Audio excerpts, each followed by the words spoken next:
Hello and welcome to the second in our series of very large nationwide opinion polls. The question we're asking, is the BJP and Narendra Modi still a rising force across the country, or has the party support peaked? The aim of this poll is to check on momentum. Is it rising, flat or falling for each party? And now with these two polls, we've now interviewed almost 100,000, 1 lakh voters, each one pre-selected from electoral rolls, which is a crucial base to ensure a genuinely random sample. We've also got a separate validation exercise done for the first time ever actually. We're using mobile phones collected during the first round to check on change in voting intention. That's just a parallel validation sample which is also over 7,000 voters. And it's working pretty well. The details of our methodology are all transparently available on our website ndtv.com. Today and tomorrow we will see who's winning and who's losing in each state. The error rate for each state, I should give that health warning every time. Our forecast error would be plus or minus 2% in the votes. We shall also look at some national trends today. So we'll go to states and look at national trends even today and try and understand what's making the voter tick in these elections. And you'll see that much of the conventional wisdom about the Indian voter and how they prefer male candidates and winnability and what factors enhance the candidates' chances of winning will be turned on its head. So we have a lot of ground to go through. Let's get started. And to analyze the results, we have with us the one and only young man, Dorab Supariwala. Yeah, all his fault, as I always say. Any errors, please tweet him, not me. Sheshadri Chari, who is editor of Organizer for many years and of course an old friend and guest on the show. We have Zoya Hassan, who's been with us. Thank you very much. Good to have you back. Sandhya Jain from the Pioneer, a radio column regularly. The other culprit in our crime, Shekhar Gupta. All the political errors are yours, all the statistical errors are his. Dorab's. Siddharth Vardarajan, now fighting hard. I see becoming quite an activist in this election. We'll talk more about that. As long as you don't say all the grammatical errors are his. All the grammatical errors. He writes very good English. Yes, that's true. And we've also got Sudhendra Kulkarni, the brilliant mind, joining us from Mumbai. Thank you very much. Always great to have you. But let's get straight into the first state. Today we're starting off with Maharashtra. Let's have a look at what the forecast is. Don't forget, we've got large sample sizes even at the state level. So the error rate even at the state is plus or minus 2%. So let's have a look at the seats forecast for Maharashtra. This is what it looks like. In Maharashtra, here it is. 48 seats, big state. The BJP and the Shiv Sena together 36. That's up 16 since the last Lok Sabha election. The Congress 10, down 15.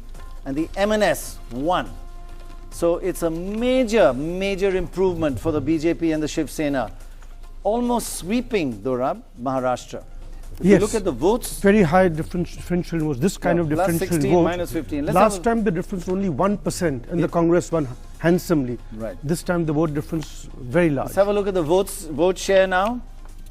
Here it is. And at the bottom of the screen you'll see a constant updated tally. BJP and Shiv Sena 42%. That's a 6% swing in its favor. The Congress down to 33 from 39. So it was like 36, 39 last time. And the MNS 4%. But MNS is concentrated in certain areas, particularly in Mumbai and areas around that. So let's have a quick look at a comparison of how these seats have changed. The forecast has changed since a month ago when the previous polling was done. The NDA, look at that, was 20 in the last election. In the last poll, had gone up to 33 and now up to 36. So it's not petering out here. It's not plateauing here. the strength of the NDA in Maharashtra is certainly on the rise, and the UPA falling from 25 in the last elections to 12 seats in our last poll, down to 10 seats here. Before we get into Maharashtra, just let's have a look at what the people, who the people of Maharashtra think are candidates who have winnability. You know that great word, men are have more winnability than women candidates. Well, this is what the voters said in Maharashtra. They in fact prefer women candidates. 51% say women candidates are better. That means they are more winnable. But look at the difference. Male voters prefer male candidates, and female voters, 80 to 20, say female candidates are better. So we saw this in Maharashtra, and we said, let's have a look if the pattern is all India or is it only in one state. And this is what the all India pattern looked like. Let's have a look at that. Guess what? Almost exactly the same as Maharashtra. Women better, 51%. Men candidates better, 49%. So what's that rubbish about you must have male candidates if you really want to win an election? And why do they think women are better? Well, look at this. We asked who is more corrupt, men or women? 25% said women candidates, women politicians are more corrupt. 75% said male candidates, male politicians are more corrupt. Now those are pretty robust, 75-25. Yeah. To know the question is, most politicians are men. Most politicians involved in scandals are men. So obviously this is not kind of answer you expect, because it represents a fact of life. No, but you could have female candidates who are also corrupt, but they are just saying like with like, that men are more corrupt. Yes. So Seemandhra, this whole concept that all political parties say, oh, we can't put up women. If we put up women, they quietly put them in the losing seats, tough seats. I mean, is that true? Is it have things changed? Does it surprise you? These? No, this is a little surprising. But as Dorab said, the track record of women, especially at the panchayat level, corporation level, has been very good. And overall, it has been seen that women of all political parties have two good qualities. One, they are able to cut across political spectrum and mix with other political parties also, and they are able to carry forward the representatives of other political parties, especially women representatives. And I can say from Mumbai corporation experience, women corporators have not been known to be too corrupt. I think that is also everybody's day-to-day experience. When they go to a woman corporator or a woman bureaucrat, they find them much less corrupt. So Zoya, this whole concept, this country, parties are run by men. So this democracy is by men, for men, of men. That's but the truth is that women are more winnable. They say women are, they don't have winnability, this word winnability. But I think even previous surveys have shown actually that this point about women not being winnable is a myth that has been perpetrated by political parties. The problem is that political parties just don't give tickets to women. It's very clear from your survey that women are just as winnable as men, perhaps even more so.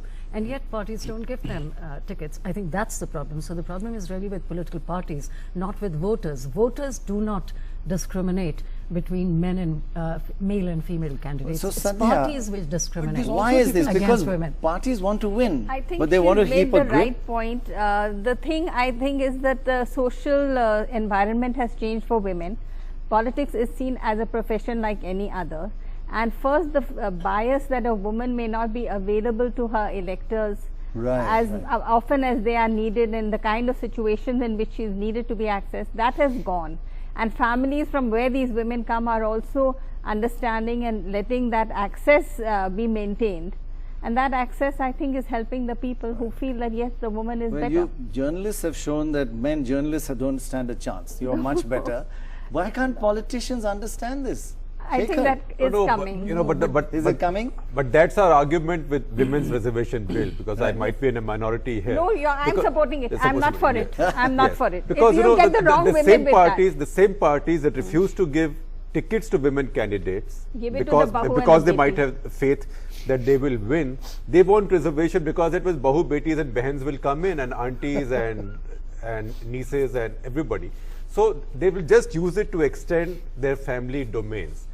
That's why I think if parties make, Congress party, which makes the most noise about bringing in reservation for women, CPM, why don't they give 1/3 of their seats to women and winnable seats, not faltu winnable seats, that's not the point. faltu Yeah, seats, not but they will that not do it. Right. I just wanted to get back to the Maharashtra results for a second, because there is this question, is it peak too early, is it all plateauing or dipping? Maharashtra NDA is going from strength to strength, and the Congress is just, the ground is falling from under its feet. If I compare the numbers from this survey from the one that we did a month ago, right. What seems to have changed is the NDA's vote share. If you recall, I was not convinced how the NDA could even pick up 33 seats when there wasn't such a big swing of votes. Right. Now the survey is showing a 6% swing in favor of the NDA. Right, yeah. And I think the Swabhimani Shetkari RPI, Swabhimani Shetkari Sangatna, bringing in crucial pockets of votes will neutralize the MNS factor as far as the NDA is concerned. Last time, don't forget, the NDA lost 8 seats by a margin that was less than what the MNS polled in those particular seats. So I think that if the swing is enough to neutralize that factor, this result is quite along expected lines. So, Sudhindra, you're in Mumbai. Has the MNS kind of taken a slightly back seat this time, because they've been talking to each other? Is it losing its relevance a bit, and the Shiv Sena really taken over? I don't think so.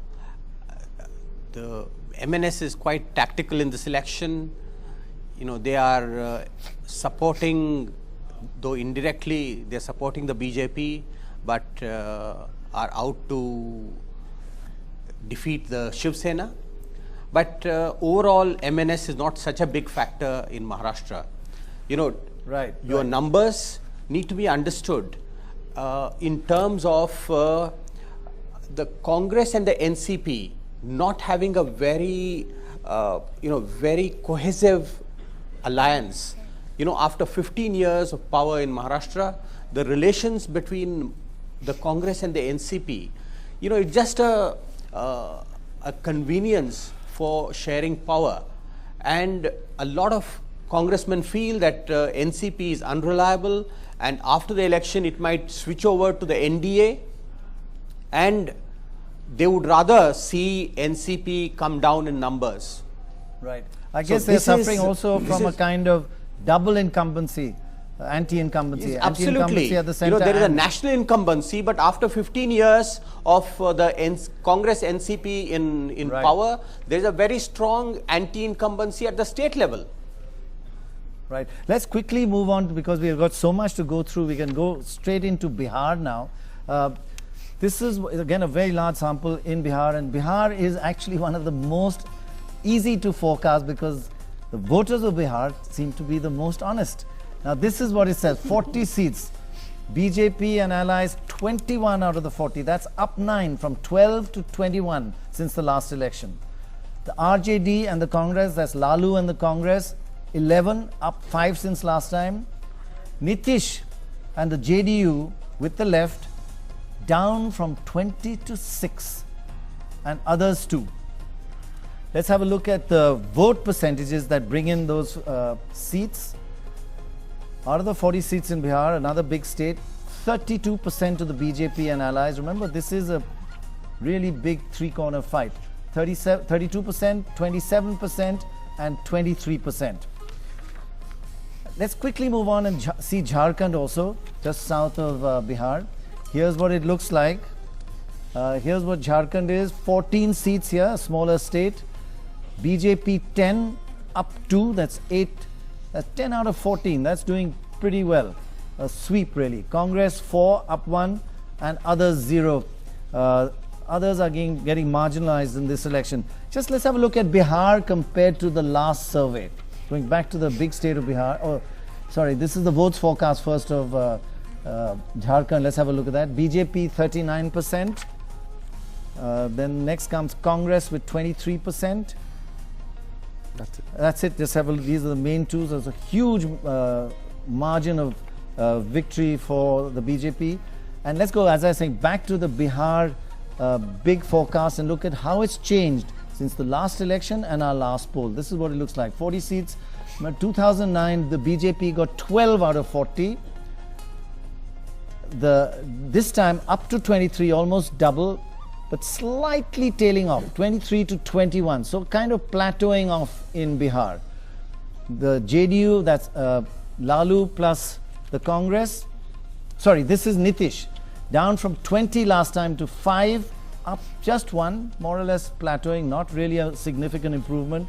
And Lalu, let's have a look, Lalu plus the Congress. 6 last time, up to 11 and flat. So really in 1 month, February, March, not much change between all of these. But here's a big distinction in Bihar between local politics and national politics.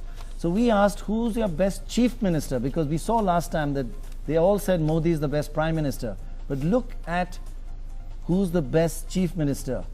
Nitish Kumar, even among BJP voters, gets 63% and Sushil Kumar 18%. And UPA voters 47% compared to Lalu of 39%. So he wins even among his opposition as best chief minister. Finally, we wanted to know, are these alliances working? Lalu and Paswan coming to the BJP? Well, it looks as though they are bringing in their caste vote. Look at Lalu. Because of him joining the Congress, 50% of the Yadavs are voting for the Congress Lalu combined. And scheduled castes, because of Paswan coming to the BJP, 29%, the largest percentage of scheduled castes are going to the BJP. So Dorab, in these kind of figures, caste-wise, explain how it's done. You ask everybody.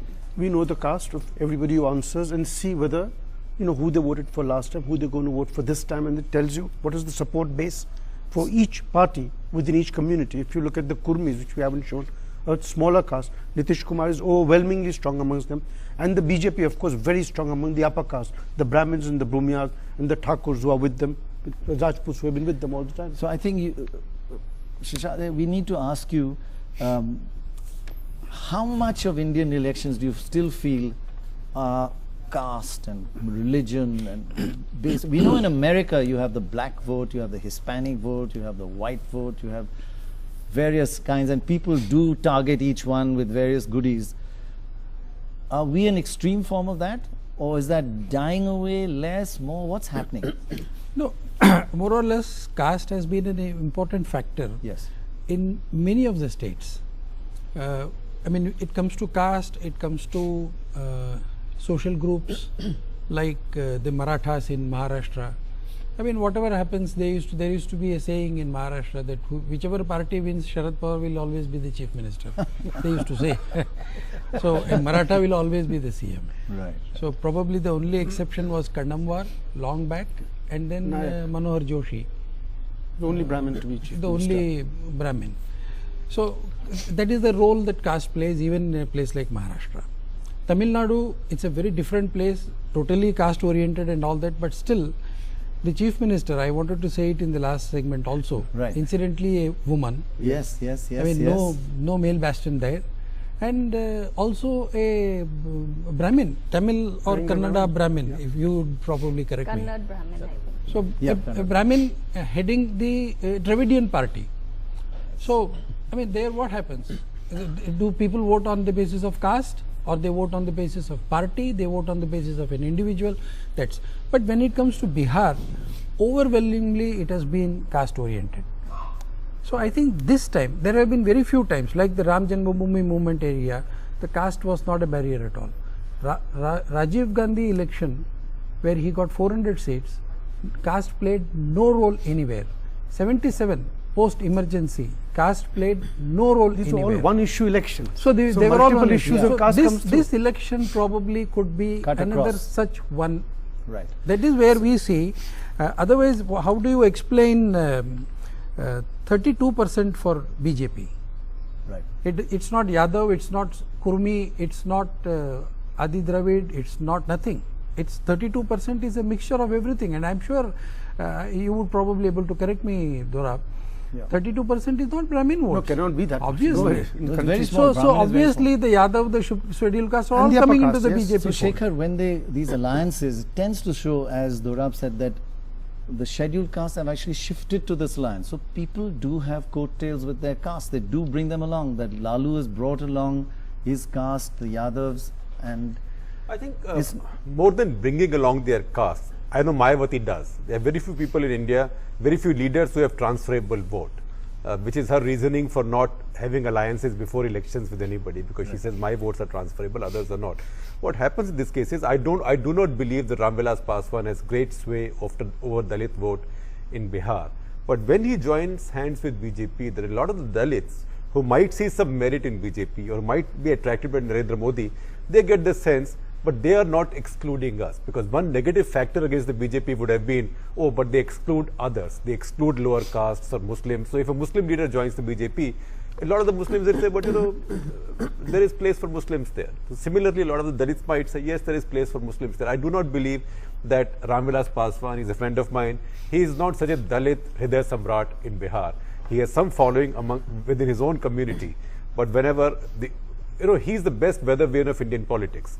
He's always on the winning side, almost always. So when he switches, you know who's winning. Usually, you don't have to hold this poll. Except last time. Right? But I do not believe that he has such a pull over the Dalit vote that they'll all follow. but it kind of similarly, impressive 29% coming for the. How much of his? But if there was no Mayawati in UP, I mean, it's a theoretical point. Maybe many Dalits would have voted for BJP. This is a Modi election, Modi. And if this election was held on the basis of caste, Modi would sweep it. He's the only OBC in the campaign. Just to ask you, Siddharth, this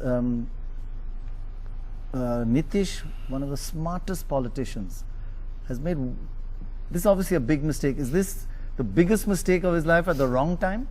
I think he read one element of what is happening on the ground in Bihar correctly, which is that Lalu was going to be on the ascendant. And I think he spooked, he panicked, and he thought that being with BJP and with Narendra Modi will be a major liability for me. So my sense is that he perhaps overinterpreted the danger that Modi would pose to him. One should not underestimate at the other side the call of his conscience or whatever it is, because he seemed to be pretty impassioned with what he said. But I just want to introduce one caveat about the caste factor, because what the survey shows is macro level, state level data. Right. The voting decision will also be influenced by the choice of candidate at the constituency level, right? And there, typically what tends to happen is that the selection that every party makes, they try and choose the same. They choose the so-called winning caste, right? So at the end of the day, it's very hard to disentangle or to disaggregate and say, well, this is the caste has played this. Also, no caste is a majority caste in a constituency. It's a dominant caste rather than majority caste. I So you need a coalition. introduce one point here, that this election, apart from being about Modi, the anti-votes are going to be split anti-Modi, so he could get a benefit from that. According to your survey, from what is called a low index of opposition unity. And the 50% Yadav vote, which has not gone to Congress with Laluji, has obviously been swayed by Modi's rhetoric. His campaigns have been very passionate, and he has tried to break out of every mold and to appeal to everyone. So Zoya, this vote bank politics is all over the world, and we are all, India is just one of them, or are we a little more extreme? I mean, you've seen Obama, he gets 93% of the black vote in America, 93. And you get the Tea Party people, they are 90% Republican. And then the Hispanics, everybody reaching out to them, and they're essentially Democrat, I think. But so they play it, England plays it, Europe plays it. It's just that, are we just more heterogeneous and therefore it's more obvious, or is it just a little extreme here? Or a little more honest. Or a little more frank, yes. I think you're quite right. There's vote bank politics everywhere. It's just that we have invented the term vote bank, which is a term that is not used in other democracies. So What do they call it in America? Partisan. Exactly. Absolutely. Kind of, you know. Bipartisan or partisan, that's right. Yeah. One of the two. So I think they do, I mean, it's the same kind of politics, but it is taken to a different level over here. And also, if I may say so, the media also highlights the caste dimension and highlights the identity dimension during elections. But I think to come back to your point about Bihar and about caste, clearly caste is still very important in North Indian politics. But I think the point that Siddharth was making, that to some extent it does get neutralized because all parties are playing a caste card. They're all playing caste politics. So I still remember the days of booth capturing and ballot papers where people used to go and stamp, and there was like about 4% of the vote was booth capturing, but it was like 2.5% on one side and 1.5, so it was basically a 0.75 to 1% net effect. Abu Ibrahim had an immortal cartoon in the Indian Express which said, by how many booths have you won this election? But actually my point is different. Since both sides did it, the impact was very little. Even though it's 4% overall, it was like 2.5 and 1.5, little 1% difference in the end. Although and Abu was the person who coined this also. Vote your caste here. Vote your caste. Okay, let's move on now to Karnataka. We'll get to straight Sudhendra's view on Karnataka and on Bihar after this. 28 seats, BJP 16, down 3 since what it got last time. Remember, it was Yediyurappa and Siramalu and all that last time, but without the scandals. Congress 10, up 4. It only got 6 out of 28 last time, and Devegowda and his son 2, that's just down 1 since last time. Let's have a look at the vote share. Here's what the vote share is. 28 seats, BJP 40%, down 2% since last time. Congress 39%, up 2 since last time. And the JDS 13%, but that 13% is very focused in the south. So it does get a good bang for its buck. How does this compare with the last election and the last poll that we did, which was a month ago? Poll in Feb and poll in March. BJP was 19 in the last poll. They had gone up to 20. Now they've dipped, and that's a very serious dip. And that is after the announcement of Siramalu joining, some dissent. It became quite highly publicized in Karnataka. Could be that factor. We couldn't quite pinpoint the reason, but we have seen a distinct peaking in Karnataka. And as far as the Congress is concerned, 6 in the last elections. Last poll said 6, now up to 10. So most of the losses of the BJP are going to the Congress. Now, Prannoy? Yeah, sorry, yeah, go ahead. We have one more graphic which I would also like your opinion. This is an all India, this is just moving on from Karnataka, for quick all India factor. We found that the less literate, 50% of them, when you ask Modi versus Rahul Gandhi, 50% of them were in favor of Modi, 50% for Rahul. But among the graduates and the more, as you got more and more educated, class 12 and graduates, it goes up to 68% are more in favor of Modi. For the Congress, for Rahul, 50-50 for the less literate, and 32% among the graduates. So it's a big lead for Modi among the graduates. The middle class, the white collar, that's where the lead is. And what would be the proportion in the country of voters that are less literate, not literate, and graduates? I would say less literate would be pretty high. I mean, that's the people not literate, about 30-35%. Right. But the top to that 10-15% makes a big difference, 68 to 32. So that's a huge gap. 2 to 1, more than 2 to 1. 32. Sudhendra, over to you on both these states, Bihar and Karnataka. A slight peaking in both the states by the BJP, but this amazing widening gap. As you get more educated, you move away from Rahul Gandhi and the Congress to Modi and the BJP. Prannoy, you will recall that in our last discussion I had said that your survey is probably giving much more to the BJP than is perhaps warranted by the ground reality. In Karnataka, the anti-incumbency is for the UP at the center, but there is no anti-incumbency as far as the state government is concerned, which is a Congress government. Siddaramaiah enjoys a good reputation, and barring some upper caste, there is a good consolidation of backward castes, Dalits and Muslims in favor of the Congress party. Right. The second factor in Karnataka is that the JDS Deve Gowda's party has considerably got weakened, and that's what your survey also shows, only 2 seats, and that also is benefiting the Congress. But can I ask you, Sudhindra, that do you think the Indian voter, and it seems to be coming more and more apparent in our surveys, make a clear distinction between state politics and central politics, and they know this is a Lok Sabha election, and while Siddaramaiah may be doing well locally, the anti-incumbency at the center has a greater impact. I'm not saying Siddaramaiah has no impact, but it could be 80% center, 20% state rather than 50-50. The distinctions being made now by the voter. You know, the Indian voter is mature enough to make a distinction between the parliamentary election and the state election. Nevertheless, the circumstances in the state and indeed even the constituency, they matter a lot. When the state government is extremely unpopular, it obviously goes against the ruling party, which is not the case in Karnataka as of now. Right. And in Karnataka, we should also remember that much of the gain that the BJP has got is mainly due to Yadiyurappa's return. In terms of that has made a big change in the caste equation in favor of the BJP. Right, that's true. But barring that particular caste, other castes are with the Congress. Yeah, but tell me about this impact. Do you think it was a mistake to bring in Siramalu and then all the objections and it became a public issue? You are fighting a plank that the Congress is a corrupt regime. And then you bring in Yediyurappa and Siramalu, and then are you kind of, people are realizing, oh gosh, there's something wrong here, that both are the same? No, I don't think that affects most. Because corruption doesn't affect most? Are you okay with Sri Ramulu's return? It's a political decision. It has been taken at that level. Speak as an editor of Organizer.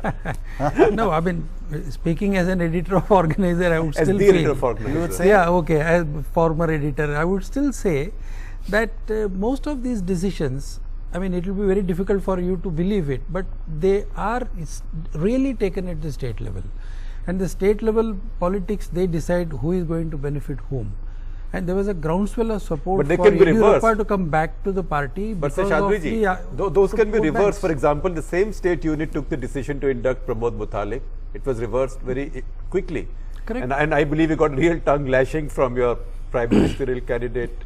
But I won't be surprised if the caste equation because of that also affects the party to some extent. I won't be surprised. Right. I'll be happy if it affects. Well, it was a wrong decision, fine, it was done.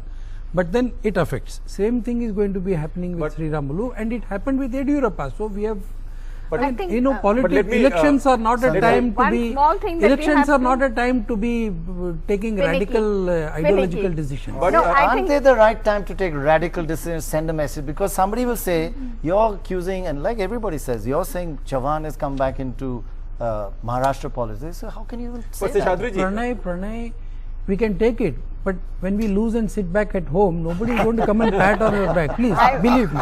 Even you are not going to do that. Since you were associated with, you were running an RSS paper, RSS mouthpiece, and RSS lays great store by morality in every aspect of life, supposedly. Would you accept Pramod Mutalik in the BJP? As real politic also? Not forget real politic, as somebody who speaks for the RSS. Can I just have my word before that, before you answer? One word, yeah. Sure. Go ahead. I just wanted to say that when Yediyurappa and the crowd associated with him was thrown out of the BJP and they were driven out, it was seen as a mischief from the central BJP, and people were quite happy in Delhi and in Bangalore to see them come back as an organic part of the BJP, for whatever it was worth. I think you have to see this in that. Pramod Mutalik was never with them. I don't think he's seen as anything that was either desirable or undesirable, more undesirable than desirable. I think he's gone for that reason. Zoya, are they all the same? No, I think there are shades in terms of corruption? No, I think on the corruption issue, clearly there's a double speak, and that should not surprise us. The BJP, I thought you were about to say there are shades of saffron. Shades of Not grey. great. Dora, you were going to say something. You were going to say something. No, you were to answer Pramod that Mutalik question. didn't bring any Say, votes with him. Shadriti. Throwing him out doesn't cost you anything. Speak for the You other have side. throughout, He said it. throughout Yadurappa, Yeah. it's a big, all the Lingayats walk out with him. Yeah. So But we should also be exactly what very happened. clear, none of these people have actually been convicted yet, right? Even Mutalik right is in across charge. the- Yeah, No, he's not not even, into no, politics. not even, not He even has nothing to Mutalik. do with And on this corrupt note, anyway. Mutalik, I think we must surprisingly, admit I that tell you. Laluji has been convicted. He's And- fighting the election Sorry, I on meant bail. I'll tell you. He's not fighting. I'll tell you, Mutalik In his runs. party is. He's Mutalik runs campaigning. an He's organization, Party is not Sri Ram convicted. Sena, No, the party is not. and he walked into BJP and he was removed from the BJP within 5 years.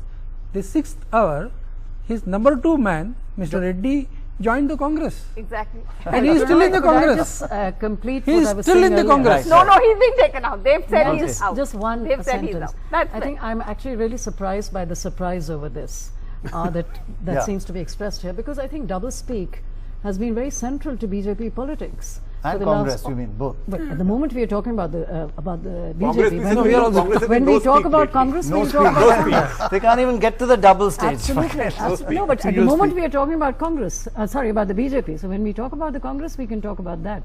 But on this issue, as in I heard, so many other issues. sorry, I have to interrupt. I heard a terrible joke just yesterday that the Congress is really campaigning hard with a whole lot of missed calls.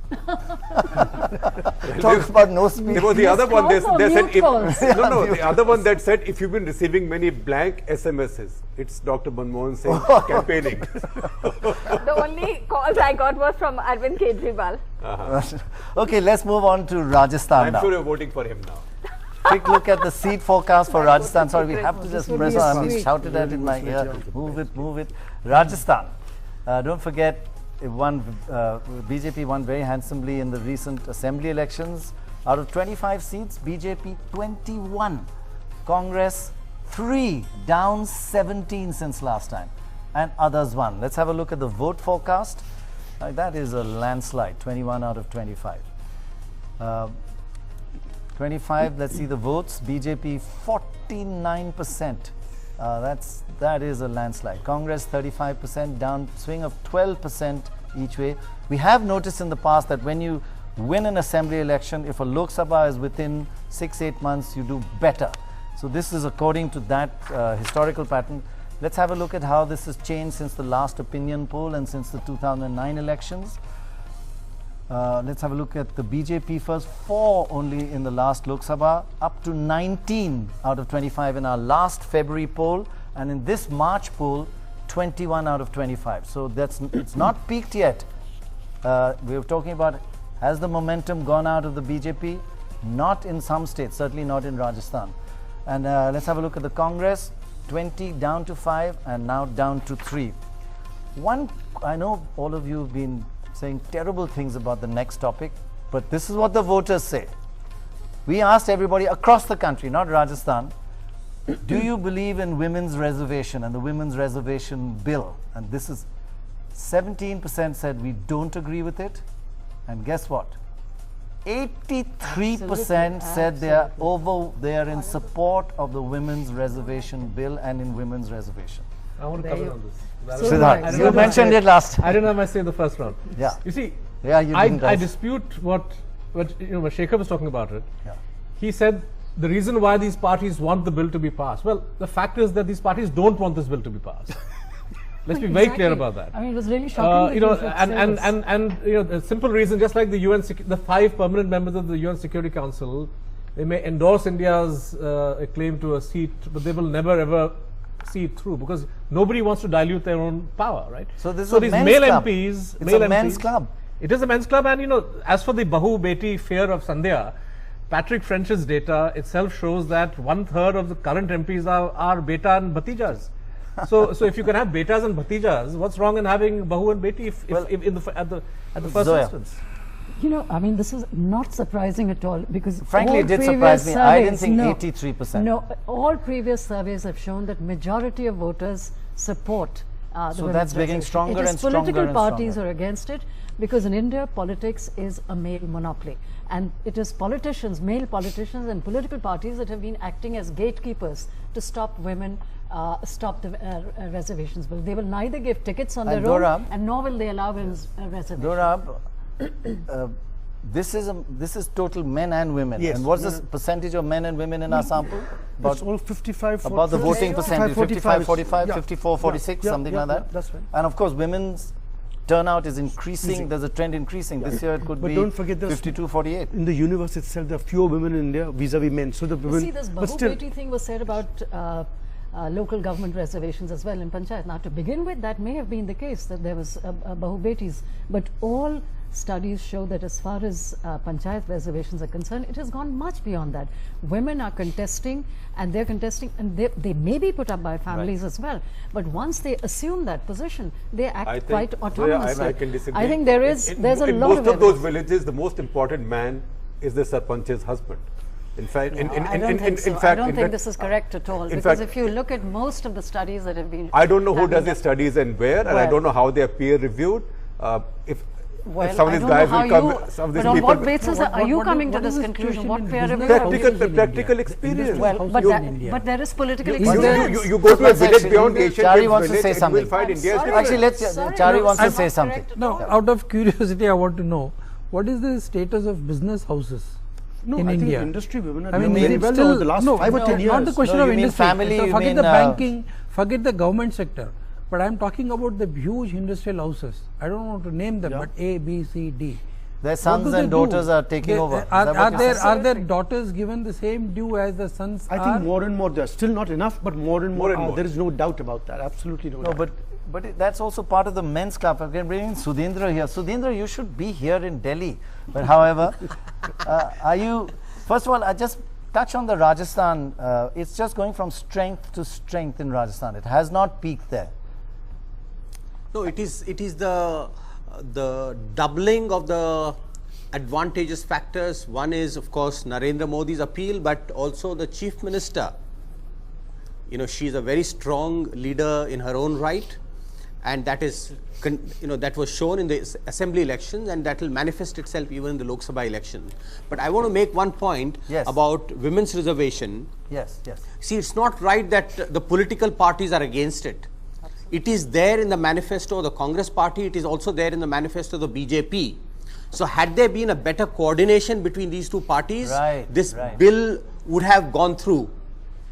There was no reason why some small parties were allowed to completely sabotage the passage of this bill. Quite true. You know, I think we have come closer to this historic legislation. If not this parliament, next parliament will have to take it up. First of all, as your survey shows, there's an overwhelming public support for this. It has to get reflected in the legislative support in the next Lok Sabha. Would you say it's one of the big tragedies? Of course, there were a lot of this whole parliamentary session, but the failure to pass this bill with this kind of overwhelming support, a major setback? Sudhindra, okay, let's move on. Yes, during the NDA years and also for the 8 years of UPA, Congress and BJP hid behind this demand that there should be consensus. Why should there be consensus for this bill when for every other bill you don't demand it, right? I agree with you. So somewhere down the line there is hesitation on their part. I think probably quite a few within their ranks. There in the manifesto issue. The BJP almost came to passing this bill, but 6 months before the elections, the DMK walked out. The DMK said, no, if you bring in this bill, we are not with you. The same thing happened to the Congress this time when Lalu Prasad Yadav and a Samajwadi party on whom they were depending for their survival, point blank said, if you bring this bill, we are out. I want to make one small point, Sandhya, which is that we don't want to keep having reservation pies as such. If women are going to come with that kind of support, they're going to come anyway. Secondly, that this always. But just one before you carry on, women. Aren't they such a lot of glass ceilings? Forget glass ceilings, cement ceilings, stopping women. Excuse me. Backward men Stop saying right you can't there. move. Miss You've got to be twice as good as a man to succeed. Mamata Banerjee, The first woman prime minister, the first woman prime minister of this country. And oppressed? Mrs. Indira Gandhi became the first woman prime minister not because of reservation but without it and in spite of it. No, but having said that, I think I also the have... powerful women, none of them want it. Mamata doesn't want it, Jayalalitha doesn't want it, Mayawati doesn't want it. Because they're all successful anyway. That's what I'm saying. Anyway. There has to be a principled objection to it from people like us who don't agree with it. One, it is a terrible idea that you create a zanana in Indian political system. Exactly. Where women contest against only women. So 1/3 women will come to Indian parliament after having defeated only women. You lose the basic. But you've had scheduled castes for years, scheduled tribe seats for years. Why suddenly when it's women you object? No. I mean, this is now part of our life. You get affirmative, it's affirmative action. You have it in America. Here we call it quotas. There they call it affirmative action. Women? Beg your pardon? Do you have women? Do you have seats No, where only you've women had scheduled contest? castes contesting You don't scheduled have castes any for years. reservations over there. Why No, don't there you is no object to reservation that? as such. Why No, only no, against no. women? Don't have any reservation. let me You see. may Even- have even some- for the you black- may have the men not voting Okay. in No, the no. election. No, no, no, but but All they I will can be- say is 83% of India wants it. Move on to but then Delhi. Aam Aadmi Party has to come to power and hold a referendum. Now because- that you mention it, because Aam Aadmi Party is what we're going to talk about because next. the responsibility of institutions is to protect the society from majoritarian excess. They would right? prefer to You know, have a I do referendum not- rather I to do have a not referendum want first. 1/3 of my MPs coming to parliament after having only defeated women. I want them to defeat men. Step one, that's step two, and Once maybe you what take you're that worried step, about. that Okay, step let's move will on to never Delhi. go, it will always remain. Delhi and the Aam Aadmi Party, how's it doing there? Let's have a look at the Delhi forecast. Here it is. 7 seats in Delhi, but it carries much more mind space than just those And 7 television seats. space. And television space. BJP 4 out of 7, a gain of 4. It was a blank last time. Aam Aadmi Party 2, of course, it didn't exist last time, and the Congress down to 1, down 6, and it won all 7 last time. Look at the vote share. Here's what it looks like. For all 7 seats, the BJP 34%, the Aam Aadmi Party, that's down 1% since the last election, 29%. This is the last opinion second. poll, I Yeah. think. No, last. It didn't stand last. Oh, you mean assembly election? No, the last Lok Sabha elections. I'll just Aam come to Aadmi the. Party wasn't there. No. That's why Aam Aam Aadmi Party is 29 plus. That's why 0 to 29. And the Congress 23, down 34 since last time. Here's what it looks like compared to last election and our last opinion poll. Is there a trend here? The Congress 7 down to 1, still at 1, plateauing off. The BJP 2 out of 7 in February, up to 4. So a slight, a pretty strong trend in favor of the BJP. And the Aam Aadmi Party had 4 seats in the last poll, down to 2. So tapering off a little bit for the Lok Sabha election at these least. votes, May not be. if Sorry. you look at the Lok Sabha votes, are almost comparable to the Lok Sabha votes. Sorry? These votes, Huh. I'm sorry, the Vidhan Sabha votes. The current estimate we made That- is pretty close to the Vidhan Sabha vote. Is it? Okay. So it's about still at that level. Yeah. Now, what about Aam Aadmi Party nationally, right across the country? Well, actually, at the moment, we found no national momentum. In February, we found 4.1%. This latest poll in March, 3.4, not a very significant difference. But that is not a surge that they would have expected or hoped for. It may still happen, but we thought that maybe poll in February was a bit early, but it's not really developing into a national movement. We still remember the Aam Aadmi Party in Delhi and Anna Hazare with the huge crowd, but going to Bombay didn't work. Okay, but what can it hope to become a national party in this election? It must get 6% or more in 4 states. Well, according to our poll, it's got more than 6% in 3 states already: Delhi, Punjab, and Haryana. And where are they? Possibly the 4th state. They desperately need a 4th. Maharashtra 3%, Bihar 3%, Uttar Pradesh 3%. These are very big states, so get to 3 to 4. The last 3 states are huge states. Right. It's easy to get in Punjab from 3 to 4 or Haryana. I think they might have a better chance in Goa. They also have strong That's leaders a there. point, That's a actually. good Yes, point. yes, They yes. have strong leaders there. But what are their So, problems? Dr. Roy, you should be researching Goa. It's the most important I think state that's our politically. next battleground. Yes, We have to absolutely. travel there intensively. And yes, we should yes. spend 4-5 Good days point. you know, Very good point. studying it carefully. Then we just we found that actually it's essentially becoming an urban party, or is so far not becoming, so far an urban party. Let's have a look at where its votes are coming from. Here's what it looks like. Essentially urban so far. Top 20, we looked at the top 20 where it's doing well. 17 of those are urban seats, and of those 3 are rural seats. So it still hasn't got into the rural areas, but we will have a list in our website ndtvtop.com of the top 20 seats, and you see some are rural, and then I think we go up to 40 seats. So you'll find some rural. So they're in pockets, largely based on the personalities of candidates. So Dorab, overall, plateauing off? There is nothing, I think Delhi was a concentrated space there, all the resources there, the media there. Now with, they're scattered all over the place. They're not getting the media space, and they need that to cross over the hump in those huge states like Maharashtra, UP. I mean, to get 3-4% in UP is, in a phenomenal task. So, what they've done? They've set up more candidates than either the Congress or the BJP in this election. Siddharth, trying to get to that 6% somehow, or something. get to that number. I think the significance of the AAP vote share, the significance of the vote of the AAP performance will probably be in the impact they have in bipolar contests between Congress and BJP. So in other words, polling 8%, say in Jaipur. Jaipur doesn't matter because the swing is so massive, but let's say 8% in Indore, right? Or polling 12% in Pune or Nagpur. Bihar or anywhere in UP. You see, this will probably have will alter the course of the BJP versus Congress fight. My own back of the envelope calculation is 40 to 50 seats is where the AAP nationally will have this kind of an impact. They may not win those seats, but it could change the I think outcome. AAP leaders themselves seriously consider themselves to be in the fray in about 20 seats. I think significant impact will be in about 50. But I wouldn't be surprised, given the number of seats that candidates that they're fielding, and the way in which momentum is building up in different pockets.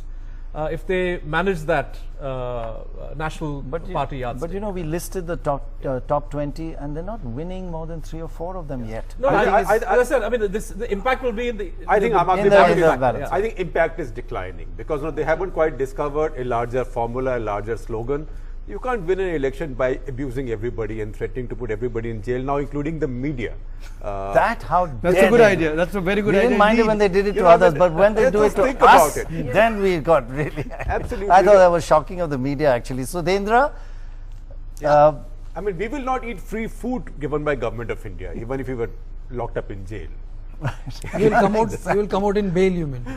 As long as I'm not asked to pay 10,000 crores. So, Dendra, your comments on the Aam Aadmi Party, still fairly strong in Delhi, though tapering off at least in the Lok Sabha election, maybe not in assembly election, but overall 3 to 4%, not a major impact. No, given the mind space that it had got, the television space that it had got, you will realize that it is the most hyped up phenomenon in the history of Indian electoral politics. No, but you are giving 2 seats in Delhi, which means that overall it is not going to cross even 5. And a party that is not going to win more than 5 seats is making tall claims about what it would do if it came to power. But so this party, I would be very, I would be very surprised if this party even continues to exist after 5 years. But Sudhendra, why blame the Aam Aadmi Party? The voters obviously are terribly dissatisfied with the corruption they see all around them. And they kind of are looking for something. Maybe the Aam Aadmi Party couldn't channelize that, but there must be some lesson for the major parties that there was so much dissatisfaction that people are looking for a change.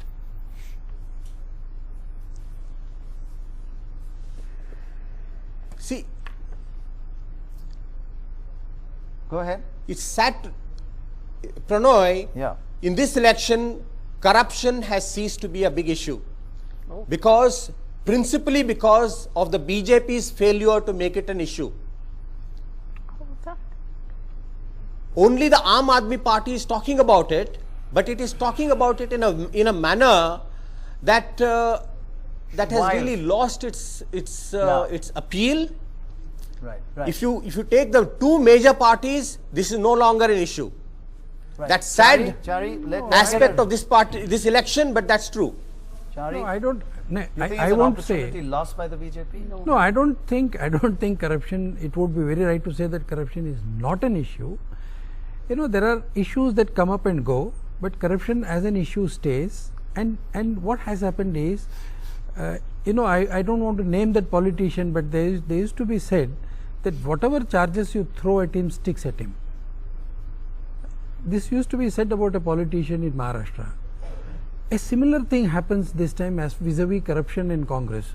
So you make any charge on from coal to earth, from everything else, it sticks to them. Now it is stuck to them. Now it is for the Congress to shake it off and come out and do something else. They tried communalism versus secularism and all that, nothing has worked.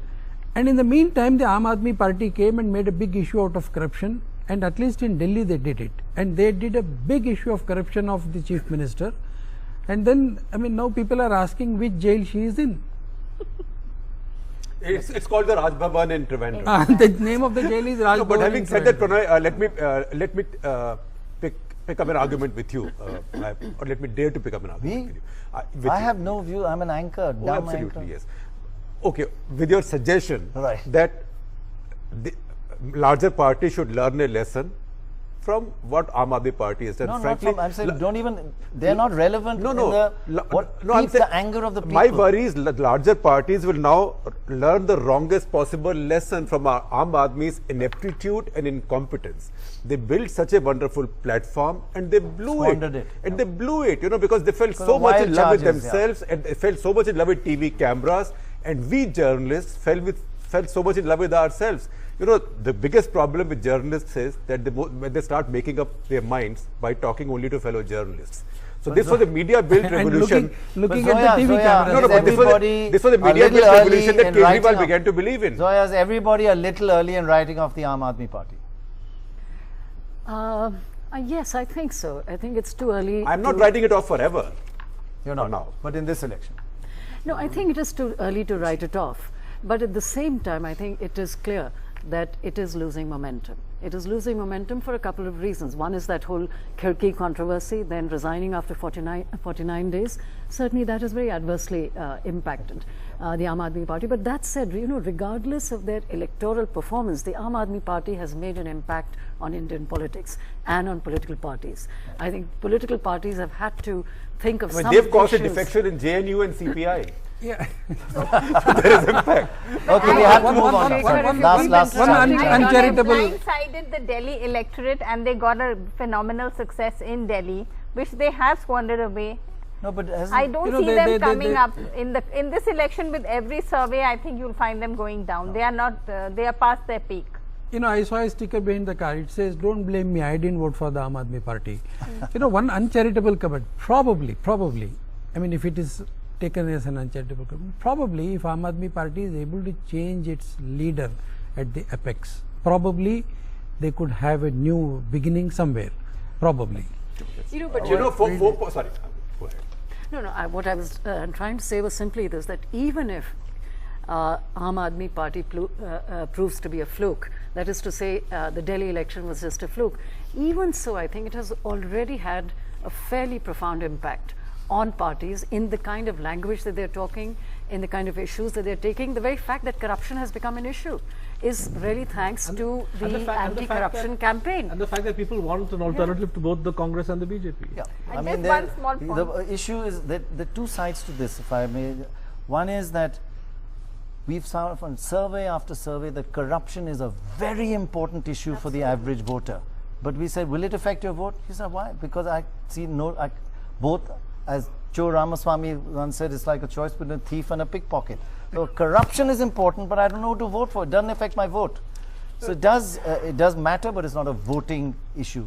But in our last survey, when we asked, what is the biggest worry, we did report it, if Rahul Gandhi comes to power, and they said corruption. What is the biggest worry if Mr. Modi comes to power, and they said violence against Muslims. So these were two clear worries that people have. So in a way, that actually, for the first time, is a distinction between the BJP and the Congress, that corruption is not seen, the BJP is not seen as corrupt. They're trying their best Kejriwal is very consciously trying to fill that space. The biggest worry if these two don't come to power is, the biggest worry is that Aam Aadmi Party may come. So that is the biggest worry. No, but I think there's also a larger point. It's one thing to point out corruption as a problem, say for Aam Aadmi Party, but you have to build a positive, larger message for the electorate. Yes. India is in an aspirational, forward-looking, still a growing stage. People of India don't have time for such negativity. No, but where is the message from the BJP? We're 3 days away from the first round. There's no manifesto. Mr. Modi is the manifesto. You know, on Come this on, you point can't be about serious. negativity, surely Narendra Modi has launched a very negative campaign. So I don't think the issue is negativity. You can't say that his campaign is entirely positive, because I mean the main plank is attacking UPA. So it is a negative campaign, and that seems to be impacting voters. Right. Okay, I've got to move on attacking now. your I'm opposition getting is shouted not at. I have negative. to move on. Opposition Let's look at attacking Tamil the Congress Nadu. is Coming not up negative. Tamil Nadu, and Alternate then we've got program. Seemandhra and Telangana to come. So we've got a lot of ground to cover. Here's the what latest about UP? forecast When is that for coming? Tamil Nadu. Oh. Here's what it looks like. 39 seats, big state. AIA DMK 25, up 16 since the last elections. DMK 11, down 8. BJP plus its allies 3, up 2. And Congress 0, down 8, which was in an alliance last time. Let's have a look at the vote share. Difficult to compare because alliances have changed, but anyway, we've tried to do our best just to give you some indication. AIDMK 41%, DMK 27%, DMK plus its allies, BJP and its allies 16%, Congress down to 5 on its own. It's always done badly, it's on its own. Now let's compare, see the trend since the last poll, and we'll be providing these changes over time every month or every 2 weeks from now on. AIDMK 9 up to 27 in our last poll. That's a February poll, and the March poll, the latest 25. So plateauing off, if not dropping away a bit. The DMK 19, 10, 11, more or less the same as last time. Which actually, one way to look at the polls, your polls are pretty robust. And finally, let's have a look at the Until Congress. they're wrong. 800. The BJP 1-0 and +3 with this alliance. pretty big alliance. Now we have looked at Tamil Nadu at a couple of things, that what are the voter, to get some signals of what makes the voter tick there. Age is very important. The younger voters, 58% for AIDMK, 63. The older you get, the more you want to vote for Amma and the AIDMK. The DMK, older you get, the more you want to get away from the DMK. What about religion? Religion does matter. These are just between these two parties, comparison between the two. Hindus 60-40, Muslims 40-60, Christians 60-40. So it's just like, again, it's not huge vote blocks moving, but a clear direction. We looked at once we got that age hint, we said, all India, let's see, what do people prefer, younger candidates or older? Who's more, what's the winnability? 42% said they prefer older candidates, and by older we mean over 60 years. And 58% said they prefer younger candidates. So, first we saw women candidates are preferred, now we see younger candidates are preferred. These are not the conventional wisdom. And here's a bit of a weird result at the All India level. Young versus old.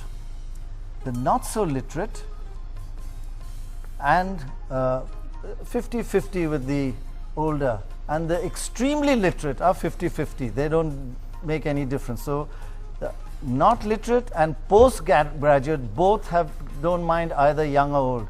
It's the class 12 and the moderately literate that much prefer younger voters. What's the definition of young in the survey? Young is under 45. You're like, you know, kids, youngsters like you. Because Jairam Ramesh still considers himself young in the Congress party.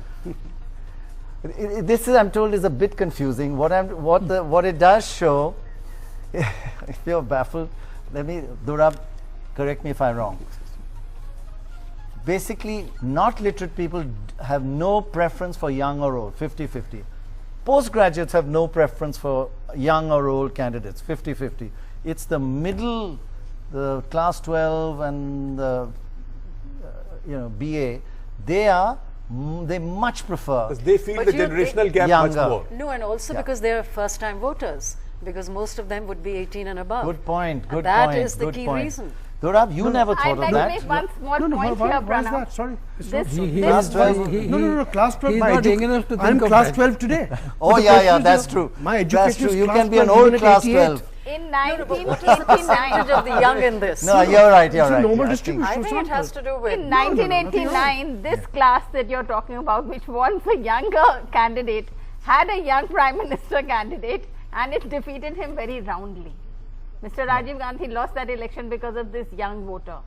So the young voter, young candidate we are talking about here. But you know, the Who India's would they changed. prefer? Yeah, that's Would it. they prefer a younger candidate? They may The prefer, voters' relevance, the but I voters' think age is they'll not go an for issue. who they like the Yeah, so they person. asked, everybody was asked, would you want to, unlike I think UK or US, where much where younger. the prime ministers In the and the 40s. presidents are in the under 40s, 40s, and yeah, I think the eldest one was probably 48 Actually, in the US. we should actually No, change the regular definition. In 75. India, we should say young is under 75 Absolutely. and old above. Yeah, that The is. Congress party seems very young. So, Dendra, you're very quiet, being a young man.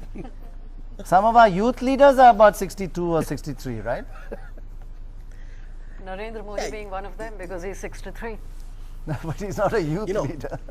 Well, but, You know, but the the youth seem to prefer youth- him. the We youth- must recognize, Yes. Prannoy, our society does have some special respect for people with experience, and therefore age is not always a disqualification. You know, we have some leaders, you know, our Prime Minister is 80 plus, Advaniji is 80 plus, Karunanidhi is, you know, close to 90. 90, yes. 90. So, you know, Achyutanandan. of course, 90 plus. Achyutanandan, it's not a big disqualification. At the same time, Badal close to at the 90. same time, there has to be a proper balance, a proper harmony between the old and the young, and that is how India's democracy can progress in a proper way. And this preference of young voters for young leaders is only natural, because they would like, you know, there is a very strong urge for India to go forward, which is especially manifesting in this age group. Okay, let's just move on quickly now to. You know, on the question of faith, before you move on, I can remind you of what Dharmendra said, you know, the ageless wonder in a film, I think, called Johnny Gadar. He said it's not about age, it's about mileage. Mileage. You can just carry on forever and ever. Let's ask that in the survey next time. Okay, Madhya Pradesh. Sudhendra, you'll have to make this a much more serious discussion. Shekhar is completely ruining it. Come on. Okay, let's look at Madhya Pradesh. Here's the seat forecast, 29 seats. that would be a BJP sweep. 25 out of 29, up 9 since last time. Congress 8, it had 12 last time. Down 8, it's got 4 this time, and BSP has losing its only seat that it had there in the northern part of the state bordering Uttar Pradesh. Let's have a look at the vote forecast. Here's what it looks like. BJP 50%, up 6% in last time. This is more or less reinforcing what it just did in the assembly elections. Congress 38%, down 2%, and BSP 3%, down from 6%. Quick look at Chhattisgarh, the neighboring state. Here's what it looks like. 11 seats, smaller state. BJP 8 out of 11, but it had 10 out of 11 last time. Congress 3, up from 1 last time. Finally, let's have a look at Madhya Pradesh, just comparing it with our poll last time. Is there a tapering off? Is there a plateauing? This is out of the... vote share first of Chhattisgarh. 44% for BJP, swing away of 2%. Congress 39, up 2%.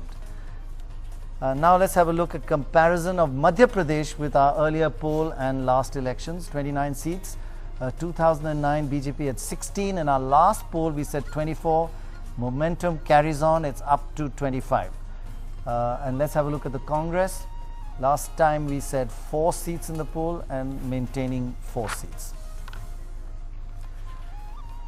So, Sudhendra, this is a bit like Rajasthan. Just had an assembly election, a very popular chief minister, and it's just reinforcing the victory in that assembly election, plus the Modi wave on top of that in the northern part of India. That's true. You know, here again, you know, we have a chief minister who has won consecutively for 3 times. He has a very strong record of good governance and development. Madhya Pradesh is no longer just like Rajasthan, is no longer a Bimaru state. So it is on the strength of the performance that the BJP is gaining in Madhya Pradesh. Of course, there is a national atmosphere for change, which also is helping the BJP. So the momentum has been retained. It's going to be good news for the BJP. Basically, Chari, no surprises here. This was practically no surprises, because even in the assembly elections, the BJP, it was a fight between BJP and a divided Congress, and that has been the situation since Digvijay Singh left. And the Congress is a divided house, and to add to that, we have a extremely popular chief minister who has been able to carry the party and the people with him. So that's a very good model state. And a very low-key chief minister. Absolutely. Right? It's not very flamboyant. In No, fact, many of the no. low-key politicians seem to be doing better. I would rarely do it. I'd rarely argue with one of my columnists and long-standing columnists, Sudhindra in this case. But I think if you look at the social indicators, Madhya Pradesh is in many ways still a Bimaru state. In fact, it's a disappointment that, if they have a government that they are so happy with for such a long time, how come they haven't done much better? They've done very well in some areas, for example, agriculture. Because irrigation has boomed after the Narmada system has come through, and he's very skillfully handled Veda Patkar and the rest. And now people are getting water and some power is coming in. But having said that, literacy, infant mortality, percentage of children going into college, higher education, it is very poor. It does no credit to a chief minister who has such popularity. Right. Sandhya, do you agree with that? That behind the facade, there are a lot of cracks in the actual development on the ground in Madhya Pradesh? I think in the last election, the chief minister himself conceded that this is going to be my next milestone. Education has been very jumbled up. In fact, it was totally ruined. The way Delhi University we've seen has been ruined. In Madhya Pradesh, that happened in the previous regimes, and he has to take time to do that, which he is acknowledged. Okay. But his agricultural success is quite remarkable. Madhya Pradesh is now the new granary of India. It has now procured more wheat last year than Haryana. It may beat Punjab in a year or two. So, with all that, with subsidy for wheat, with all these problems of Bimaru state, how do you explain a massive victory in the assembly elections? Well, I think as Mr. Chari just pointed out, I think the Congress has been a divided house, and it's particularly divided in Madhya Pradesh. They have so many leaders, number one. And young leaders. Well, and most eminent grown-up leader of Madhya Pradesh is a leader on Twitter. Right. So, and even they're barely so. Even they're barely so. So it's a wrong battleground. Okay, let's move on to something which everybody's. I've got so many tweets about Seemandhra and Telangana. There's a lot of interest in what's happening, not only in India, across the world. Let's have a look at Seemandhra, and there has been some change here since our last poll. The TDP, Telugu Desam Party, and we've allied it with the BJP here because it's imminent. It's about to happen. 46%. The YSR Congress, 38%, coming second now. He was leading in the first poll. And the Congress, 10%. And if we look at the seats, here we look at the seats compared with last time. Here it is. TDP 14 out of 25, up 10 since the last elections. The YSR Congress 10. Again, it didn't exist last time, so that's up 10. And the Congress 1. It just swept here last time, and the Congress has just committed harakiri here. What about Telangana? Let's have a look at Telangana. Here's what it looks like. First, seats forecast for Telangana. Congress 7 out of 17, down 5 since last time. The TRS 7, up 5, and the TDP 2. But let's now have a look at the vote share here in Telangana. Actually, Congress doing slightly better than the last poll in Telangana. 17, the Congress 30% in Telangana, TRS 30%, and the TDP and its ally, the BJP, which is stronger than the TDP in Telangana actually, a stronger party, is 22%. Now let's have a look at how it compares between the two polls. What's the change been in the last month? First, let's have which one are we going to go with first? Telangana first. Here was the trend. The TRS had 2. It went up to, actually went up to, that's one is wrong, got it here, went up to 11 and is down to 7. So 2 in our last poll in February, it was at 11 and is down to 7. The Congress in the last election got 12 out of the 17. In our last poll, it was 5. So the TRS in the last poll was 11 to 5. Now there's 7 each. So the Congress has done a bit better and the TRS has dropped away. And the TDP is still not doing too well. So the TRS from 11 is down to 7 and the Congress from 5 up to 7, neck and neck. Now Seemandhra forecast, YSR Congress. It had blank last time, it didn't exist in the last Lok Sabha election. In our last poll, 15 out of the 25, tapering off now to 10, while the Telugu Desam party with the BJP, 4 in the last election, up to 9 and now up to 14. Even our forecast last and time, the Congress is just being wiped out here. If we asked the voters who's basically responsible for the creation of Telangana, and unfortunately for Congress it works wrong in both directions. In Seemandhra, 58% said the Congress is responsible for Telangana, they're the bad guys. But in Telangana, where it's good to be responsible, 64% say the TRS. So the in both cases, leaving out the BJP, which was the first major party to support Telangana.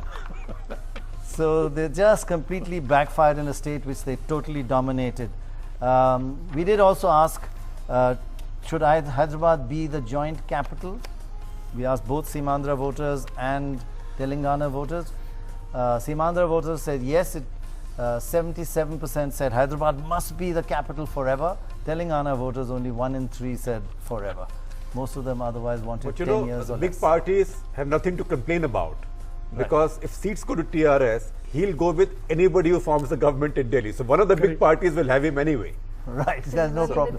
No, in fact, in Seemandhra, it's win-win for BJP, because if TDP plus does well in the assembly as well, then that's BJP coming, NDA basically coming to power. If Jagan Reddy gets the majority of Lok Sabha seats and captures the assembly, as a new state, he will want to be on the right side of New Delhi. And so I think, there's no threat, I think, other than the Congress and the MIM.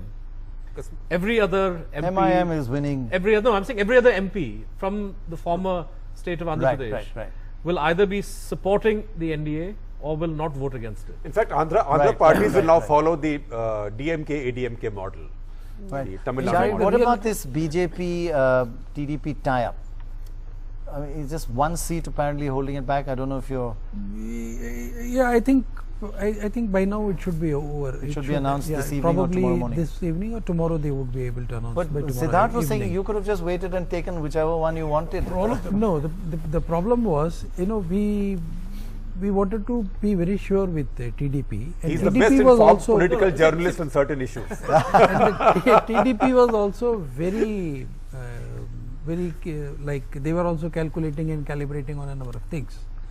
So we didn't want to upset the TDP's calculations or the apple cart, because ultimately, as Shekhar said, one of these parties, both ways, we are going to have somebody supporting from Telangana and somebody supporting from Seemandhra. And the worst sufferer here probably is the former Chief Minister of Andhra Pradesh. Who's nowhere in your Who is nowhere in the calculation. Even in we asked Chief, we don't report all the figures, we asked who's the best Chief Minister and he doesn't fit. But could they name who the Chief Minister was?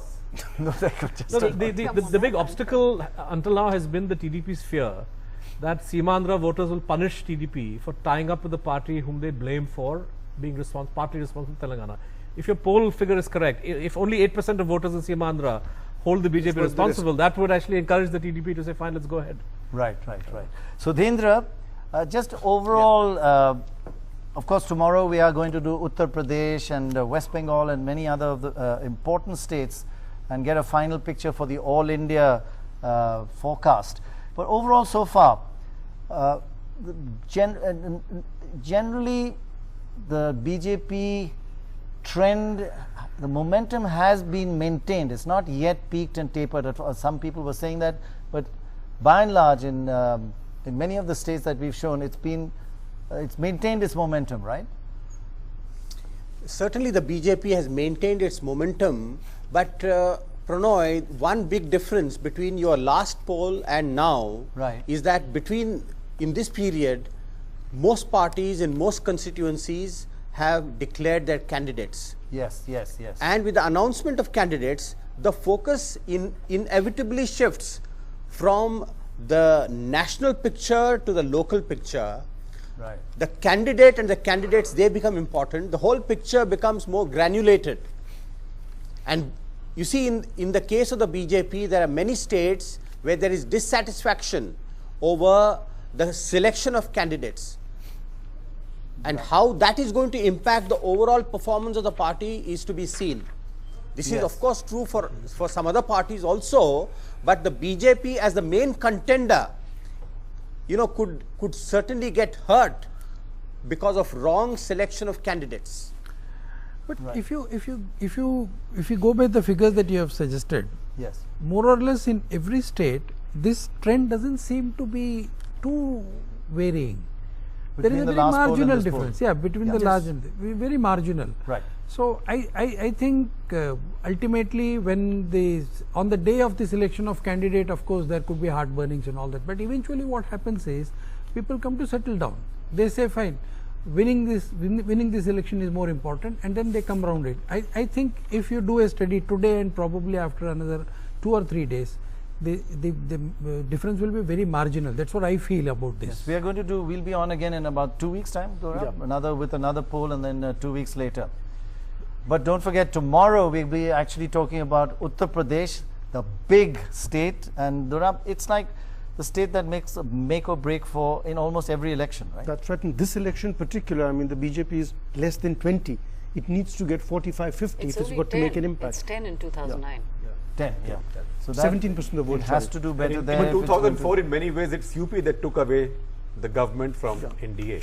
And this is March 2nd, the survey date for this that we've... No, Andhra Pradesh and Tamil Nadu. Went on till March 24th? 24th, 8th to 24th. Right. 8th to 24th, about a month after the first one. Right. Okay, that's all we have for today. Tomorrow, don't forget some major states, Uttar Pradesh and many others, and then the all India picture. Do join us, same time, 9:30 tomorrow night after the cricket. See you then. Bye-bye.